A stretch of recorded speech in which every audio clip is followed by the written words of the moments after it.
Welcome to the Slop Temple. We pray this video helps. You begin by locking out the supply and verifying the compressor matches the service voltage on the nameplate.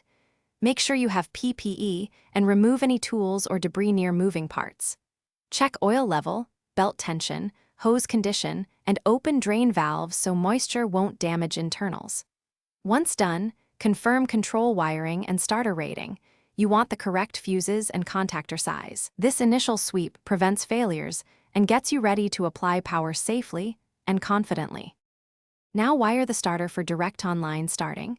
Attach L1, L2, L3 to the starter terminals and torque to the manufacturer's specs. Make sure the overload relay is set to the motor full load amperage. If adjustable, dial it precisely. Connect control wiring. Run the stop and start push buttons to the control coil and include auxiliary interlocks and pressure switches.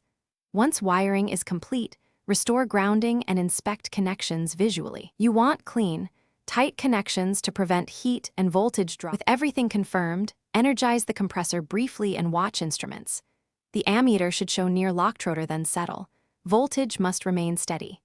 Listen for abnormal noise and feel for excessive vibration. Check oil pressure and cooling airflow. If it draws too much current or fails to start, de-energize and recheck the contactor, overload relay setting, and supply voltage, then inspect motor windings and wiring for faults.